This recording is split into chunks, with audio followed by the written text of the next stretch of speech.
నమస్తే అండి. ఎలా ఉన్నారండి? అంతా బాగున్నారా? నేను కూడా బాగున్నానండి. ఈరోజు కుడువులు చేస్తున్నానండి. మా వీధిలో నిలబెట్టుకున్నారు కదా పిల్లలు వినాయకుడిని. ఈరోజైతే మరి ఊరేగింపు ఉంది. ఈరోజు వినాయకుడిని ఎత్తేస్తున్నారన్నమాట. మరి వినాయకుడిని లేవతీసే రోజు తప్పకుండా కుడువులు పోసి వినాయకుడి పైనుంచి అప్పుడు లేవతీయాలి. అసలు పూర్వం పుట్టబడ్డదేనండి ఇది. మరి ఎప్పుడు కూడా దేవుణ్ణి లేవతీసినప్పుడు ఇలా కుడువులు పోసి లేవదీస్తారు వినాయకుడిని. కానీ వినాయకుడు వల్ల మనకి పనులు జరగాలంటే కూడా కుడువు నుండి నైవేద్యం పెడతాను, నీకు 10 మందికి పంచుతాను అని మనం మొక్కుకుంటే తప్పకుండా ఆ పని పెళ్ళ ఇళ్ళ మన ధర్మమైన కోరిక ఏదైనా కూడా తప్పకుండా నెరవేరుతుందండి. చక్కగా కుడుములు చేస్తున్నాను ఇప్పుడు. మరి మా వినాయకుడు పోయడానికి ఈ కుడువులకి బియ్యపు రవ్వండి, మనకి రవ్వ ప్యాకెట్లు అమ్ముతారు కదా, అలా కొనేసుకోండి. నేనైతే మరి మరపట్టిస్తాను, బియ్యం కడిగి ఎండపోసే అన్నీ చేసి.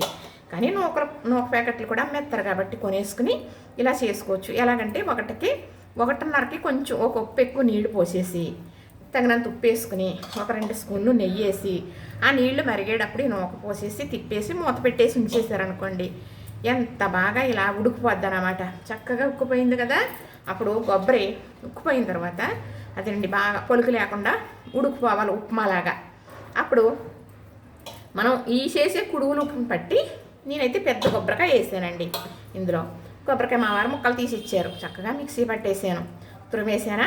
ఆ తురుము పెసరపప్పు ఉడికించేసి కలిపానండి. మరి వినాయకుడిని పోయిరా కనపయ్యా, మళ్ళా ఏడు మళ్ళా రావయ్యా, మాకు చల్లగా చూడయ్యా, సెలవునివ్వయ్యా అని పెసరపప్పుతో కుడువులు చేస్తున్నానండి. పెసరపప్పు కుడువులు మహా సెలవనమాట, మంచిది. అలానే శనగపప్పు కూడా వేస్తారు. కానీ పెసరపప్పు కుడువులు అయితే పోతున్నానండి నేను. చక్కగా ఈ పట్టుకుని నేను రెడీ వేసి వెళ్ళాలి. 9 చిల్లరకు మొత్తం అని చెప్పారండి పిల్లలు వచ్చి. మరి మా వీధిలో పిల్లలు నిలబెట్టుకున్నారండి అని చెప్పాను కదా. చక్కగా భోజనాలు, అన్న సంతర్పణ. కానీ మరి ఈ 21 రోజు అండి ఈరోజు.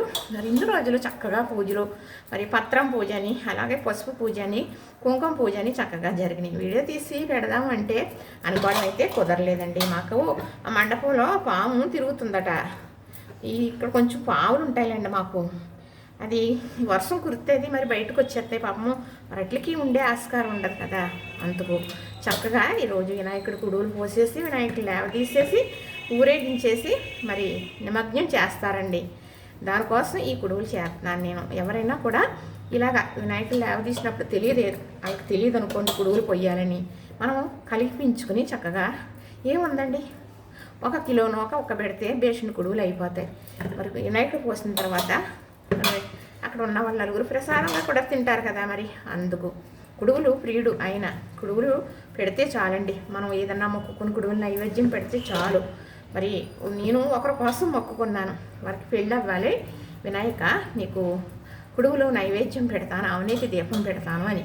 మాకు ఇక్కడ వెళ్తుంటే ఎర్రని దిగువాయని అక్కడ ఉంటాడు వినాయకుడు. అక్కడ దండం పెట్టుకోవడం జరిగింది. పెట్టుకున్న ఒక 2 నెలలకే పెళ్ళి కుదిరి అవ్వటం జరిగింది. అప్పుడు నేను కుడువులు వండి ఆయనకి చక్కగా అవినీతి దీపం పెట్టి కుడువులు నైవేద్యం పెట్టి కొబ్బరికాయ కొట్టి, వినాయకుడు కొబ్బరికాయ అంటే చాలా ఇష్టం అన్నమాట. కొబ్బరికాయ కొట్టి దండం పెట్టుకునేటప్పుడు సరిగ్గా పిల్లలు స్కూల్కి వెళ్తున్నారండి. స్కూల్కి హాజరవుతున్నారనమాట. చక్కగా పిల్లలకి పెడితే వినాయకుడి ప్రసాదం వినాయకుడు ఇంకా సంతోషిస్తాడంట. మరి కొబ్బరికాయ కొడితే వినాయకుడికి పూర్వం ఏం చేసేవారంటే ఆ కొబ్బరికాయ ముక్కల కింద కొట్టి పిల్లల్ని పిలిచి పెట్టేవారు అనమాట.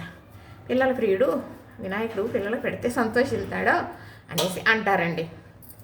చక్కగా మరి నాకు టైం అవుతుంది, అందుకు నేను ఇది చెప్పాలి, చేసే మంచి పని. ఇప్పుడు ఎవరన్నా ఉన్నారనుకోండి, ఆ దేవుళ్ళు ఎదిగితే కుడుగులు పొయ్యాలంట అని చక్కగా ఎవరైనా వండిస్తారు కదా. చేసి పని చెప్పేమనుకోండి, తెలియని వారు ఇంకొకరికి కూడా చేసిస్తారని కాదు, చెబుతారు కదా అని చెబుతున్నానండి. చక్కగా ఇదిగోనండి వినాయకుడు కుడుగులు అయితే ఇదిగో రెడీ అయిపోయినాయి.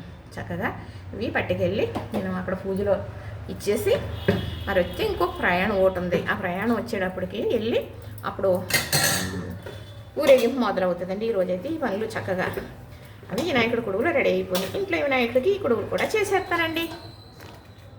ఇప్పుడు మనం ప్రసాదం ఏది చేసినప్పటికీ కూడా మనం గుళ్ళోకి పట్టుకెళ్దాం అనుకుంటున్నాం అనుకోండి, ఎవరికన్నా ప్రసాదం చేసి గుళ్ళోకి పట్టుకెళ్ళి ప్రసాదం పంచిపెట్టాలి అనుకుంటున్నాం అనుకోండి, అప్పుడు ముందు మనం చేసింది ఆ దేవుడికి పెట్టి, అంటే మరి ఆ దేవుడి కోసం చేస్తున్నాం కదా, చేసేసి మనం ఏం చేయాలంటే ఇలాగా చేసుకుని మన ఇంట్లో దేవుడికి పెట్టుకున్న నైవేద్యం అప్పుడు ఆ దేవుడికి పంపించాలి.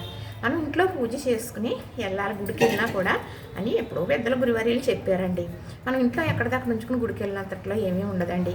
ఇంట్లో శుభ్రంగా అన్నీ చేయవలసినవి చేసుకుని దీపారాధన చేసుకుని అప్పుడు వెళ్ళి గుళ్ళో దీపారాధన చేసుకున్నాం అనుకోండి, అది మనసుకు చాలా బాగుంటుంది. మరి చాలా ఆహ్లాదంగా చాలా ఆనందంగా కూడా ఉంటుందని చెబుతానండి. ఇప్పుడు అయితే ఇప్పుడు మా దేవుడికి పెట్టేస్తాను. చూసారు కదా, నచ్చింది కదా.